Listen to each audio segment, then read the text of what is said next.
નમસ્તે વિદ્યાર્થીઓ, ધોરણ 11 રસાયણ વિજ્ઞાન પ્રકરણ 1 એનો એકદમ સરળ અને નાનો ટોપિક. થોડી માહિતી તમને 10મા ધોરણ કે 9મા ધોરણમાંથી પણ મળી હશે. અણુસૂત્ર, આણ્વિય સૂત્ર અને અણુસૂત્ર આણ્વિય સૂત્ર ઉપરથી આણ્વિય દળ શોધવાની પદ્ધતિ. આપણે 1 થી 20 પરમાણુ ક્રમાંક ધરાવતા તત્વ જોઈ ગયા. ચાવી હતી હાહી લીબે બોકા નો ફનિસોમે એસિફોસ કો.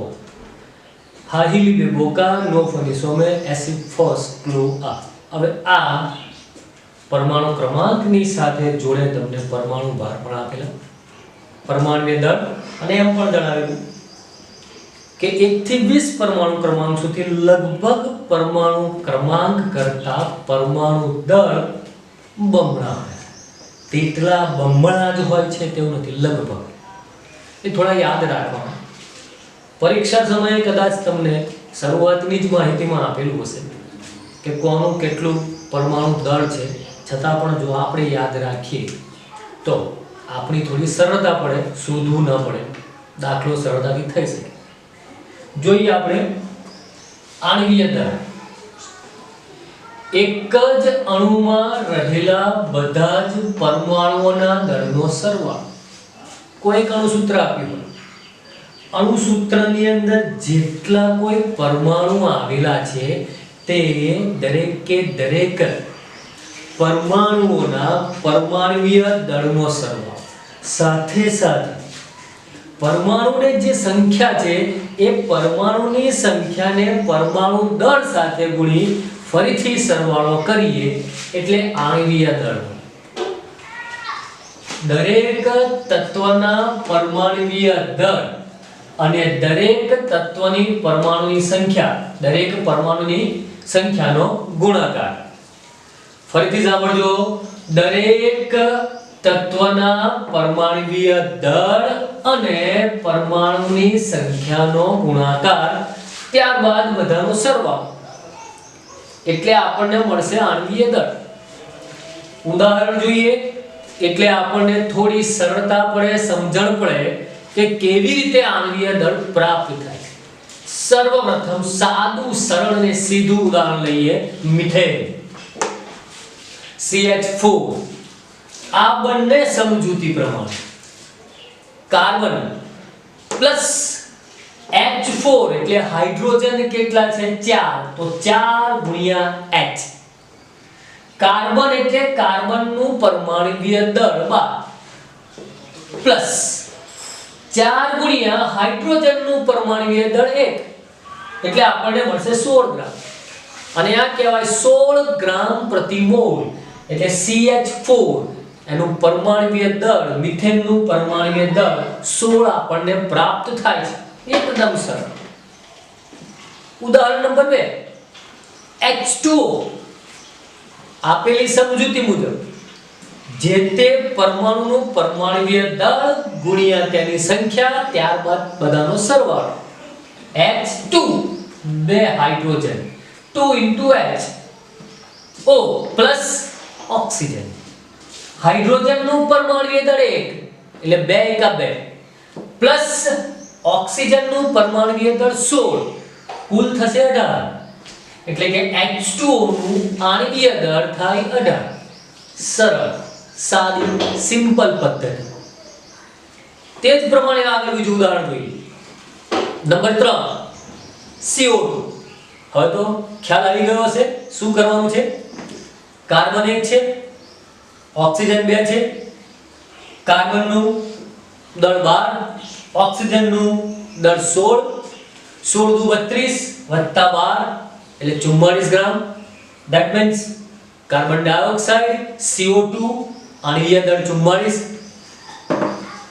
તે જ પ્રમાણે ચોથું ઉદાહરણ NH3. 1 નાઇટ્રોજન, 14 H3, 3 હાઇડ્રોજન એટલે 3, 14 ને 3 17 એટલે કે એમોનિયા NH3 આણ્વિય દળ થશે 17. હવે થોડું મોટું અણુસૂત્ર જોઈએ, તેનો આણ્વિય દળ શોધીએ. પદ્ધતિ તો એની એ જ છે. હમણાં કહ્યું તે પ્રમાણે તમને એક્ઝામની અંદર કદાચ પૂછાય તો તમને તેના પરમાણ્વીય દળ પણ આપેલા હશે, પણ હું કહું છું તે પ્રમાણે જો યાદ રાખો તો ઘણું સારું. યાદ રાખવું સરળ છે, કશું અઘરું નથી. એક વખત વિચાર કરો, નક્કી કરો એટલે યાદ રહે. જેમ કે H2SO4 હાઇડ્રોજન કેટલા 2 ગુણ્યા H 2 કા 2. H2 પછી S કેટલા 1 સલ્ફરનું પરમાણ્વીય દળ 32. O4 ઓક્સિજન 4 ઓક્સિજન 16 ચોક 64 2 32 64 અણુભાર આણ્વીય દળ 98 એટલે કે H2SO4 એનું આણ્વીય દળ કેટલું થશે 98. તે જ પ્રમાણે CaCO3 કેલ્શિયમ કાર્બોનેટ એ જ પદ્ધતિ, એક કેલ્શિયમ એક કાર્બન 3 ઓક્સિજન બધાના પરમાણ્વીય દળ મૂકીએ, ગુણાકાર કરીએ, ત્યારબાદ સરવાળો કરીએ. 40 કાર્બન માટે 12, ફરીથી કેલ્શિયમ માટે 40, કાર્બન માટે 12, ઓક્સિજન માટે 16, 40 + 12 + 16 * 48, જવાબ આવશે 100. જોયું? હવે આપણે એક નવી પદ્ધતિ ઉપર જઈએ.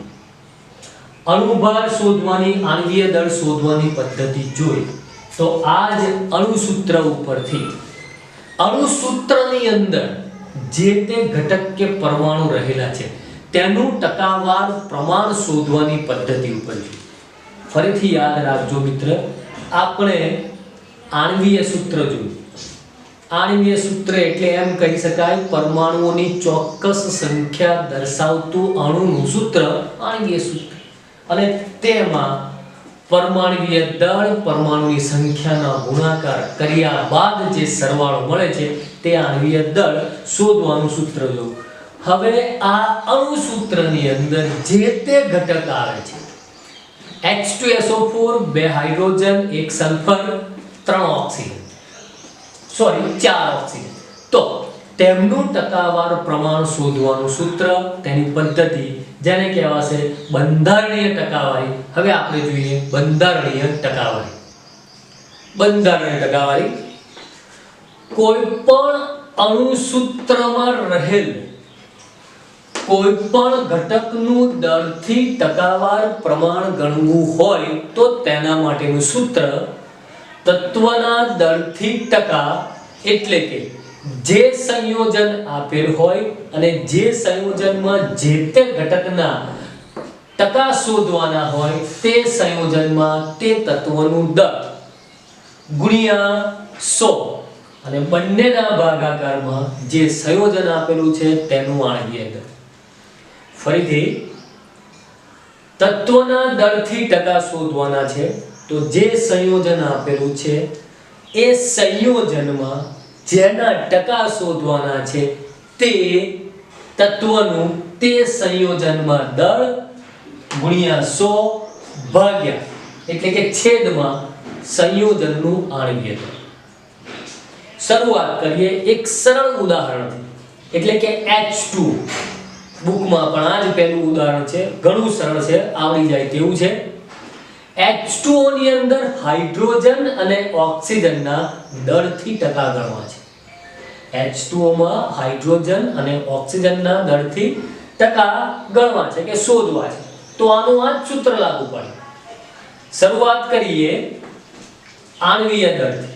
હમણાં જ આપણે જોયું એકબીજાને સંલગ્ન કનેક્શનમાં છે તેવા ટોપિક.